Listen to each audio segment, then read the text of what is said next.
Donc, dans ce logiciel ScreenFlow, il y a la possibilité d'enregistrer directement la fenêtre de votre écran. Donc, cette fenêtre ici, elle est enregistrée sur les différents réglages que vous seront offerts au niveau du record de votre logiciel. Donc, vous lancez le logiciel, vous appuyez sur commande N. À ce moment-là, une petite fenêtre avec un décompte va s'ouvrir et vous avez la possibilité ici de choisir votre micro, donc que ce soit un externe. Ici, je travaille avec un micro podcaster en entrée USB directement sur mon Mac et ce logiciel va détecter toutes les entrées, toutes les sorties. Donc, vous pouvez travailler avec une webcam, avec la prise de l'écran. Vous pouvez rajouter différentes possibilités de record vidéo ou audio. Dans mon cas, donc, j'ai une source externe USB et j'enregistre pleinement l'écran de mon iMac. Donc ici, en plein écran. Donc ici, on a un tuto sur le logiciel DaVinci Resolve, donc sur la page Deliver que je viens de créer ici. Donc on se retrouve ici donc avec une piste de son podcaster et l'enregistrement de l'écran au 10 février 2015. Donc ici, on peut écouter au niveau de nos sons, donc découvrir, se promener, voir comment tout cela fonctionne. Et ici, tous les réglages possibles et inimaginables pour pouvoir travailler sur ce ScreenFlow. Donc ici, vous avez la possibilité, donc en sélectionnant rien ici dans la timeline, de rajouter un texte. Donc ici, je clique sur texte et je peux rajouter une zone de texte. À ce moment-là, ici, vous avez le zoom directement sur l'écran. Vous pouvez déplacer automatiquement votre texte au niveau de la timeline pour le positionner. En le sélectionnant ici et en posant bien le curseur sur le titre, vous avez la possibilité, en double-cliquant ici, de rajouter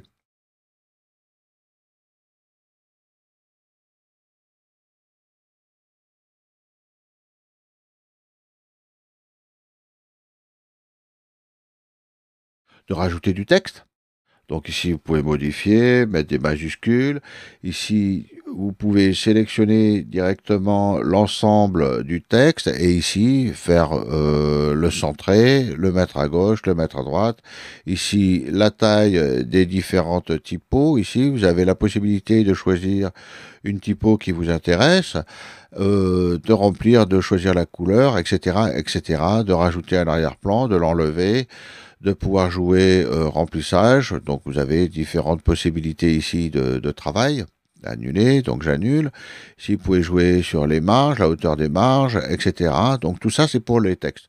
Donc ça, c'est pour la mise en page de vos textes. Ensuite, avec la touche Escape, vous sortez de la programmation de ce logiciel, mais ici, vous pouvez après placer, vous servir grâce à la souris, vous pouvez déplacer et positionner votre texte directement à la position de votre image.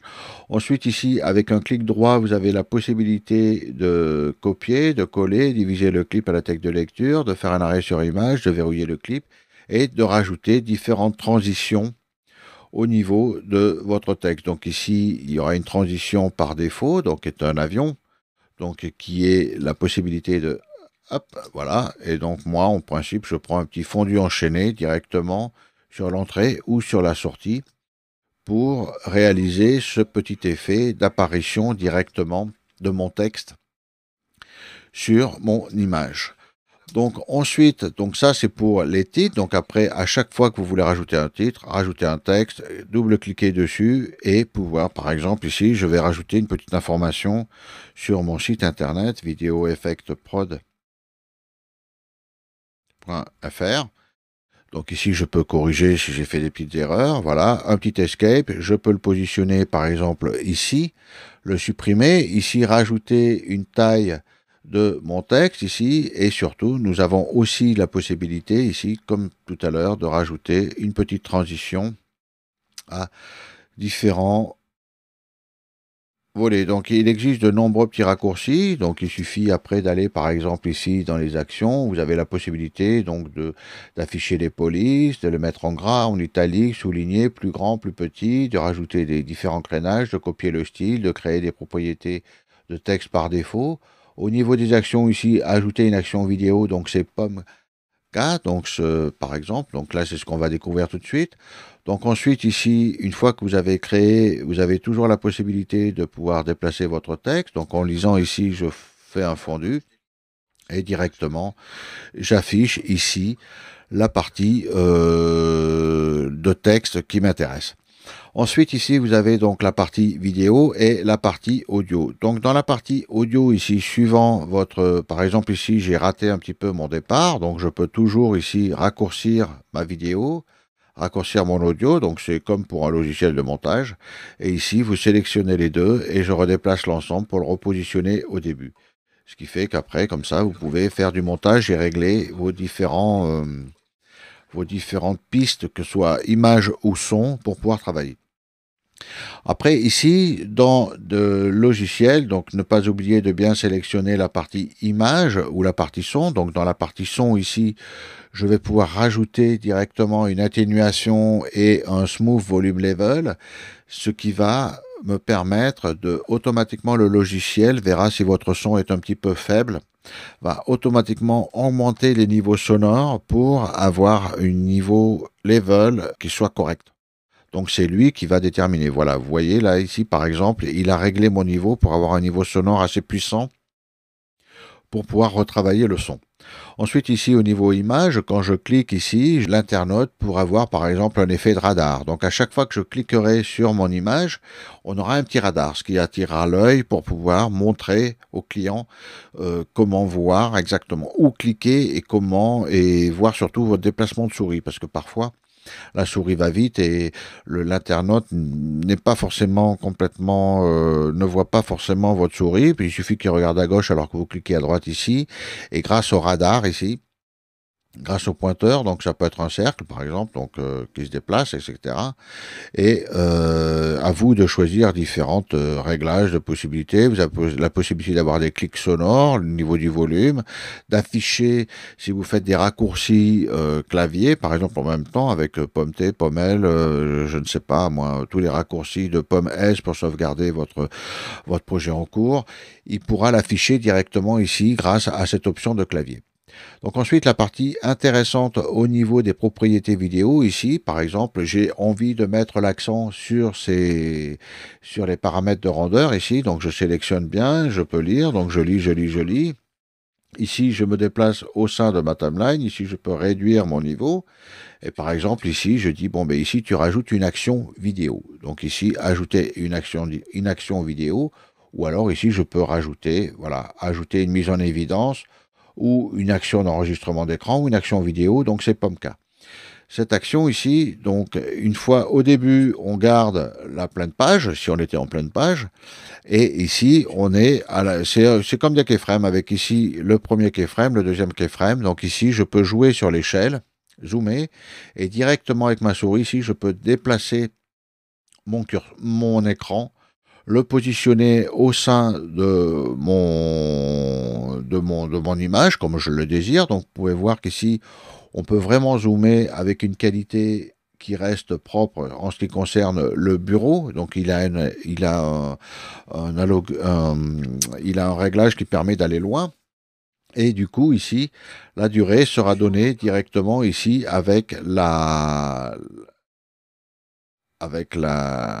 comment dirait-on, si j'agrandis ou pas le keyframe, ici, on pourra voir que le zoom se fera plus ou moins doucement. Donc, cliquez bien au niveau de la bordure de ce rectangle jaune ici, pour pouvoir effectuer, donc là, un zoom avant, en permanence sur votre image. Donc, si jamais, pour une raison ou pour une autre, ce réglage ne vous satisfait pas, vous cliquez dessus, vous le délétez et automatiquement, vous récupérez votre 100% ici de votre échelle. Donc, évidemment, si je ne mets pas d'action vidéo, le logiciel démarrera directement dans cette position et vous pourrez, comme ça, directement choisir l'écran qui vous intéresse, la partie de l'écran qui vous intéresse, de la capture qui a été faite de cet écran. Donc évidemment, l'avantage avec POMK, hop, je rajoute un point clé ici, je peux rajouter ici une mise à l'échelle et le repositionner directement ici grâce au snap, grâce au magnétisme de cette timeline, repositionner directement mon écran. Et ici, le logiciel, la présentation démarrera avec cette mise en avant de 191% et par la suite ici, hop, on a fait un petit zoom arrière qui a été programmé grâce à une action vidéo. Donc ça, ce sont pour les actions vidéo ici. Donc vous voyez, vous avez la possibilité de rajouter des reflets, de directement jouer sur les positions, le décalage. Ici, vous pourrez jouer sur la saturation et ainsi de suite. Donc la mise en évidence, après, vous permettra, par exemple, d'aller grossir ici à un endroit, donc rajouter une mise en évidence. Donc ici, voilà, par exemple, je vais choisir ici cette évidence. Voilà, par exemple, ce point clé ici. Donc, je peux ici rajouter une main levée, un point clé, rajouter l'opacité pour pouvoir. Donc, ça sera au niveau de mon curseur. Donc là, j'ai une mise en évidence qui a été faite, hop, avec la durée de mon curseur. Ensuite, donc, je le sélectionne, je peux le déléter. Ici, je peux déléter cette mise en place. Et ici, je peux directement, dans la propriété vidéo, ici, je peux rétablir les réglages par défaut à 100% de mon image. Ici, vous avez encore la possibilité de rajouter un petit fichier. Donc, par exemple, ici, dans mon dossier DaVinci, avec toutes mes leçons sur les cours, ici, j'ai créé un petit dossier, donc un PNG avec une couche alpha. Et ce qui va me permettre, par exemple, ici, de rajouter.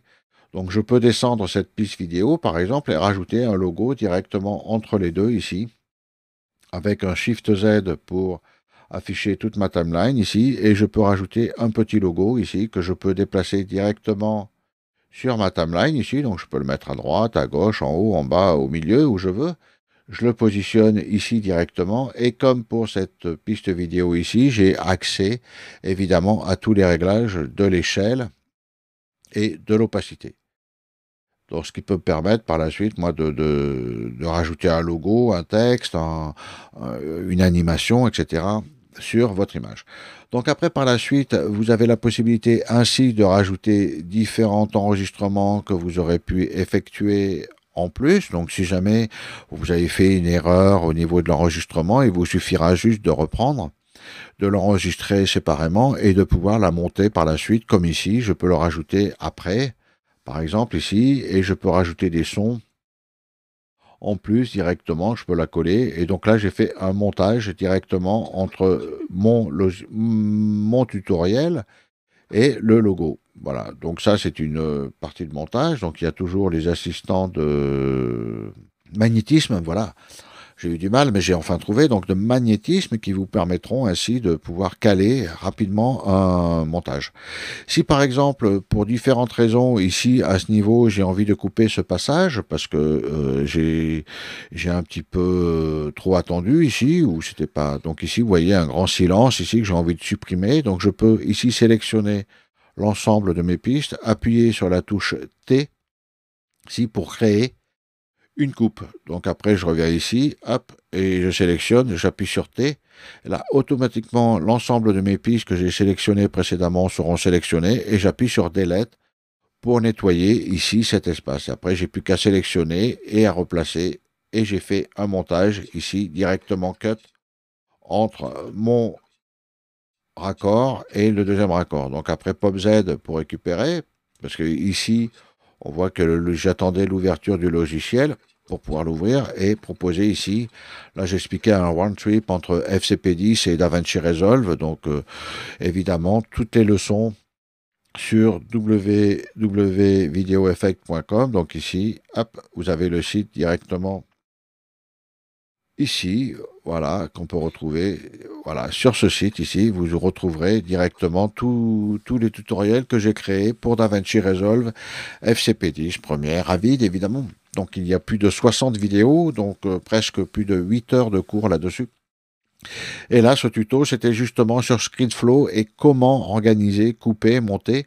Donc après, à vous découvrir, il y a de nombreuses fonctionnalités qui vous sont offertes. Donc plus je découvre ce logiciel, plus il y a de possibilités. Donc vous pouvez rajouter des marqueurs, verrouiller les clips, supprimer jusqu'à la fin, faire un arrêt sur image, diviser le clip. Donc on a vu que c'était la fonction, le raccourci T, rajouter des zones de texte, des clips d'annotation, des clips de discours, enfin tout.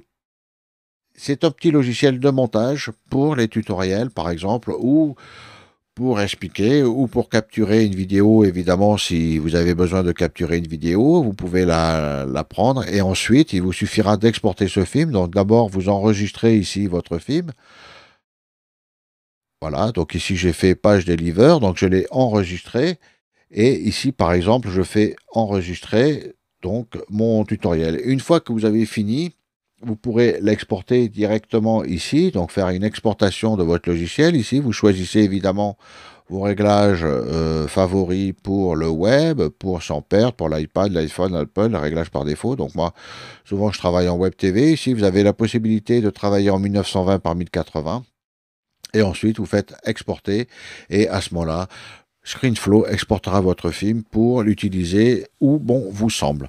Voilà en ce qui concerne ScreenFlow. Une fois que vous avez lancé votre record, n'oubliez pas d'appuyer sur les touches Shift Commande 2 pour arrêter l'enregistrement et récupérer le fichier directement ScreenFlow. Donc enregistrez-le tout de suite parce que si jamais pour une raison ou une autre votre ordinateur avait planté, vous perdriez votre travail. Donc, tout de suite, Shift, commande 2, on enregistre et on se retrouvera avec un fichier ScreenFlow. Voilà, j'espère que ça aura été clair pour vous et qu'il vous aura incité à acheter ce logiciel ScreenFlow, qui est l'un des meilleurs logiciels actuellement d'enregistrement sous Macintosh pour créer des tutoriels vidéo.